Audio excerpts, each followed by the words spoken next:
Hello, I'm Rao. I'm Rory. I'm Chris. I'm Rob. We're into Shikari. And you're listening to The Pit FM. Thank you very much.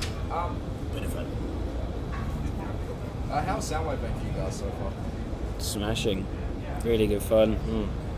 Yeah, it's been amazing. Like we released our album on January the 16th. Something. Yeah. I had to think about that for a second. Yeah, so like we're playing a load of new songs for the first time, so it's always really exciting when you do that. The crowds have been fantastic. Been really big audiences, like biggest that we've had since this is our fourth time coming back here. So yeah, it's like a lot of enthusiasm about it. It's been a lot of fun. As you mentioned, you guys dropped a flash flood of colour in January. How's the reaction gone down to the new songs? Everyone, it's always going off. Like every time we play, it's always amazing. Like coming over the other side of the world, we released an album like a month ago or whatever, and everyone knows the words already. Everyone like shouting back at us, so it's brilliant. I think with this album, it's like normally on an album there's a couple of songs you don't expect to be playing live and stuff like that, but with this album we just sort of gagging to play like all of them live, and I think that's because they translate so well into a live environment, and just seeing the reaction from people just cements that.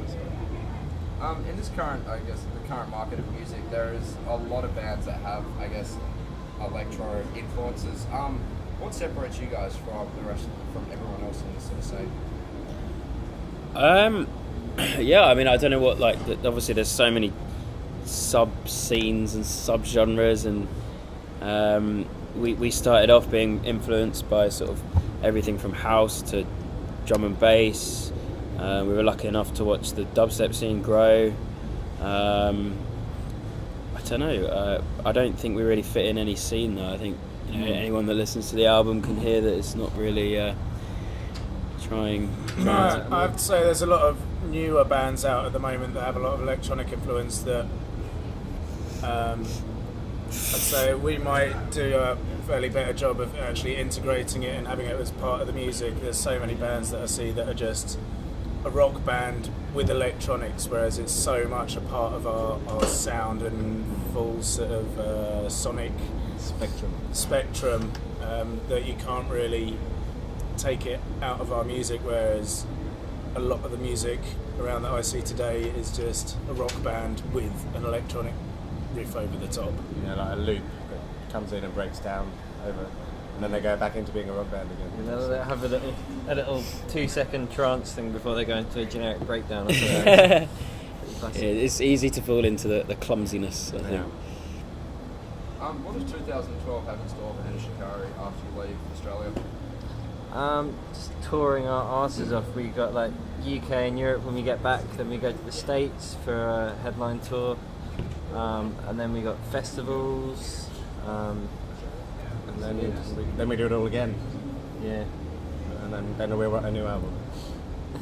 What sort of show do you guys prefer, during a club show or during a show like Soundwave or the big US and UK festivals? You need a bit of both, don't Yeah. you? Like variety is a spice of touring. so yeah, it's good to like when you've only played club shows for ages, and it's so fun to play festivals. But then when you've only played festivals for ages, you want to go back to playing club shows. So it's Yeah, a bit of both in your life is the way forward. The lyrical concept of a flash flood of colour, I actually found to be really quite interesting. What inspired you to write the way that you did for this album? Nothing in particular, really. I guess just a evolution of the things that are influencing us, and they just all sort of spew out. I think there's, so much of mainstream music and a lot of underground music is just mind-numbing, really. It's that kind of homogenized,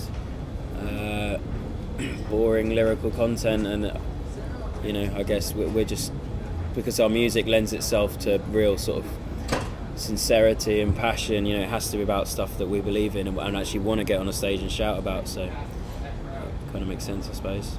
When can Australia expect to see you guys back here on your own tour? Well, before we came out here, we really didn't know what to expect. I mean, we'd done a headliner previously, which went really well, but then coming back and seeing the reaction that we've had on Soundwave Festival, I actually sent an email back to our manager and our agent only the other day saying, "Yeah, look at these crowds and what's happening with us. So I think we should come back for a headliner." But they're like, okay, noted. So we'll have to let you know. But we plan to. Excellent. Lastly, in this day and age of the internet, what is Shikari's view on the ability to download whole albums for free in a matter of moments?